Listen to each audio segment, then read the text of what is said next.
دوپہر کے 3 بجے ہیں۔ السلام علیکم، یہ ریڈیو پاکستان ہے۔ عامر ہاشمی سے خبریں سنیے۔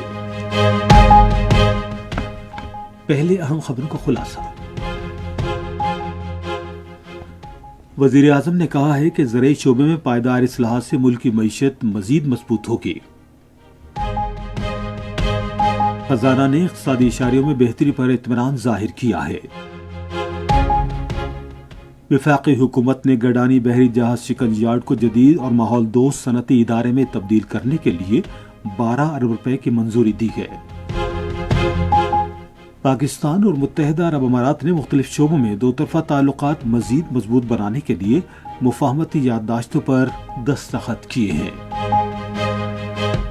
اقوام متحدہ میں پاکستان نے ایران کے جوہری مسئلے کو پرامن اور پائیدار بات چیت کے ذریعے حل کرنے کی حمایت کا اعادہ کیا ہے۔ غزہ پر آج صبح سے جاری اسرائیلی جنگی جہازوں کے حملوں میں مزید 31 فلسطینی شہید ہو گئے۔ اور تحریک پاکستان کے اہم رہنما نواب بہادر یار جنگ کی 81ویں برسی آج منائی جا رہی ہے۔ اب خبریں تفصیل کے ساتھ۔ وزیر اعظم محمد شہباز شریف نے کہا ہے کہ زرعی شعبے میں پائیدار اصلاحات سے ملکی معیشت کو مزید فروغ ملے گا۔ وہ زرعی شعبے کی ترقی کے حوالے سے آج اسلام آباد میں ایک جائزہ اجلاس کی صدارت کر رہے تھے۔ وزیر اعظم نے کہا کہ زراعت ملک کی معیشت میں ریڑھ کی ہڈی کی حیثیت رکھتی ہے اور اس شعبے میں اصلاحات سے فی ایکڑ پیداوار میں خاطر خواہ اضافہ ہوگا، جس سے پیداواری لاگت میں کمی آئے گی۔ وزیر اعظم نے واضح کیا کہ زراعت کی ترقی کے لیے آئندہ بجٹ میں کھاد اور زرعی ادویات پر کوئی ٹیکس نہیں لگایا جا رہا۔ شہباز شریف نے کھیتی باڑی کے لیے مشینوں کے استعمال کی ترویج کے لیے زرعی مشینری اور آلات پر ٹیکس بتدریج کم کرنے کی ہدایت کی۔ انہوں نے زرعی اجناس ذخیرہ کرنے کی گنجائش بڑھانے کے حوالے سے اقدامات کو تیز کرنے کی بھی ہدایت کی۔ وزیر اعظم نے زرعی شعبے کی ترقی کے لیے نئے منصوبوں اور فنڈز کی فراہمی کو خوش آئند قرار دیا۔ اجلاس میں وزیر اعظم کو زرعی شعبے میں اصلاحات کے حوالے سے تجاویز کے بارے میں بتایا گیا۔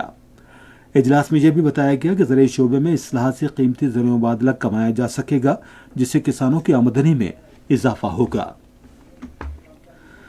وزیر خزانہ محمد اورنگزیب نے زرعی مبادلہ کے ذخائر میں اضافے اور مہنگائی اور پالیسی ریٹ میں کمی سمیت اقتصادی اشاریوں میں بہتری پر اطمینان ظاہر کیا ہے۔ انہوں نے ان خیالات کا اظہار آج قومی اسمبلی میں آئندہ مالی سال کے بجٹ کے لیے خزانہ اور ریونیو ڈویژن سے متعلق مطالبات زر پر حزب اختلاف کی جانب سے پیش کردہ کٹوتی کی تحریک پر بحث سمیٹتے ہوئے کیا۔ وزیر خزانہ نے کہا کہ آزاد سروے بھی ملک میں کاروباری سرگرمیوں اور سرمایہ کاروں کے اعتماد میں اضافے کا اعتراف کر رہی ہیں۔ انہوں نے کہا کہ آئندہ مالی سال کے لیے وفاقی اخراجات میں 2% سے کم اضافہ ہوگا، جس کے مقابلے میں گزشتہ برسوں میں 10 سے 13% اضافہ ہوا۔ ایوان میں آئندہ مالی سال کے لیے خزانہ اور ریونیو ڈویژن سے متعلق 14 مطالبات زر کی منظوری دی گئی۔ ادھر قومی اسمبلی میں شہید میجر سید معیز عباس اور شہید لاس نائک جبران اللہ کی ارواح کی ایصال ثواب کے لیے فاتح خوانی کی گئی، جنہوں نے جنوبی وزیرستان میں دہشت گردوں کے خلاف کارروائی میں جام شہادت نوش کیا۔ وفاقی حکومت نے گڈانی بحری جہاز شکنج یارڈ کو جدید اور ماحول دوست صنعتی ادارے میں تبدیل کرنے کے لیے 12 ارب روپے کی منظوری دی ہے۔ یہ بات بحری امور کے وزیر جنید انوار چودھری نے آج اسلام آباد میں گڈانی بحری جہاز شکنج یارڈ کی جدت کے حوالے سے ایک اجلاس کی صدارت کرتے ہوئے کہی۔ وفاقی وزیر نے کہا کہ اس اقدام سے بحری امور کے شعبے کو بین الاقوامی ماحولیاتی معیار کے مطابق بنانے میں مدد ملے گی۔ پاکستان اور متحدہ عرب امارات نے سرمایہ کاری، ڈیجیٹل معیشت اور مصنوعی ذہانت سمیت مختلف شعبوں میں دو طرفہ تعلقات کو مزید وسعت دینے کے لیے مفاہمتی یادداشتوں اور ضابطہ کار پر دستخط کیے ہیں۔ مفاہمتی یادداشتوں اور ضابطہ کار پر دستخط پاکستان اور متحدہ عرب امارات کے مشترکہ وزارت کمیشن کے 12ویں اجلاس کے دوران کیے گئے۔ اجلاس کی صدارت نائب وزیر اعظم اور وزیر خارجہ سینیٹر محمد اسحاق ڈار اور متحدہ عرب امارات کے نائب وزیر اعظم اور وزیر خارجہ شیخ عبداللہ بن زید ال نہیان نے مشترکہ طور پر کی۔ باضابطہ معاہدے سے پہلے وزیر اعظم کے معاون خصوصی طارق باجوہ اور متحدہ عرب امارات کے وزیر مملکت احمد علی السائق کے زیر قیادت مشترکہ وزارتی کمیشن کے ورکنگ گروپ کا اجلاس ہوا۔ فریقین نے ادارہ جاتی طریقہ کار اور بین الوزارتی روابط کو فروغ دینے کی ضرورت پر زور دیا۔ یہ خبریں آپ ریڈیو پاکستان سے سن رہے ہیں۔ وزیر اعلیٰ پنجاب مریم نواز نے صوبے بھر میں یکساں ترقی کے حکومتی عزم کا اعادہ کیا ہے۔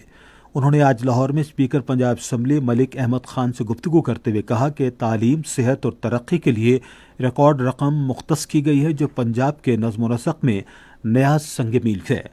وزیر اعلیٰ نے بجٹ اجلاس کامیابی سے سمیٹنے پر ملک احمد خان کو مبارکباد بھی دی۔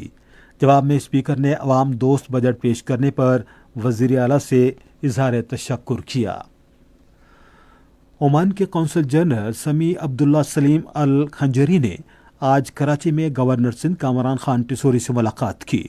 گورنر سندھ نے قونصل جنرل سمیع الخنجری سے اظہار تشکر کرتے ہوئے ایران اور اسرائیل کے درمیان کشیدگی کے دوران امن کوششوں پر سلطنت عمان کو خراج تحسین پیش کیا۔ پاکستان نے ایران کا جوہری مسئلہ پرامن ذرائع، سفارتی روابط اور پائیدار مذاکرات کے ذریعے حل کرنے کے لیے اپنی حمایت کا اعادہ کیا ہے۔ سلامتی کونسل کی بریفنگ میں اقوام متحدہ میں پاکستان کے مستقل نمائندے عاصم افتخار احمد نے ایران اور اسرائیل کے درمیان جنگ بندی کے اعلان کا خیر مقدم کیا۔ انہوں نے اس مثبت پیش رفت میں کلیدی کردار ادا کرنے والے تمام فریقین کو سراہتے ہوئے امید ظاہر کی کہ یہ قدم خطے میں پائیدار امن اور استحکام کے لیے مددگار ثابت ہوگا۔ میجر سید معیز عباس شاہ شہید کی نماز جنازہ چکلالہ گیریجن راولپنڈی میں ادا کی گئی۔ فیلڈ مارشل سید عاصم منیر، وزیر داخلہ، سینئر سول اور ملٹری حکام، افسروں اور جوانوں نے نماز جنازے میں شرکت کی۔ میجر سید معیز عباس شاہ نے ضلع جنوبی وزیرستان کے علاقے سراروغہ میں بھارت کے حمایت یافتہ فتنہ الخوارج کے خلاف کارروائی میں بہادری سے لڑتے ہوئے جام شہادت نوش کیا۔ شہید کا جسد خاکی ان کے آبائی علاقے روانہ کر دیا گیا ہے، جہاں انہیں پورے فوجی اعزاز کے ساتھ سپرد خاک کیا جائے گا۔ اس موقع پر اظہار خیال کرتے ہوئے فیلڈ مارشل نے کہا کہ میجر سید معیز عباس نے دہشت گردوں کو بہادری سے مقابلہ کیا اور قربانی اور حب الوطنی کے جذبے اور جرت مندی کی اعلیٰ روایت قائم کرتے ہوئے اپنی جان کا نذرانہ پیش کیا۔ محرم الحرام 1447 ہجری کا چاند دیکھنے کے لیے مرکزی رویت ہلال کمیٹی کا اجلاس کل کوئٹہ میں ہوگا۔ کمیٹی کے چیئرمین مولانا عبدالخبیر آزاد اجلاس کی صدارت کریں گے۔ زونل اور ضلعی رویتی ہلال کمیٹیوں کے اجلاس بھی بیک وقت متعلقہ ہیڈ کوارٹرز میں ہوں گے۔ غزہ پر آج صبح سے جاری اسرائیلی جنگی جہازوں کے حملوں میں مزید 31 فلسطینی شہید ہو گئے۔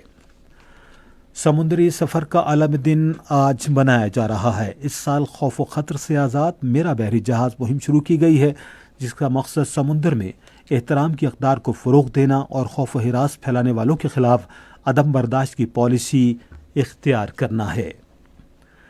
تحریک پاکستان کے اہم رہنما نواب بہادر یار جنگ کی 81ویں برسی آج منائی جا رہی ہے۔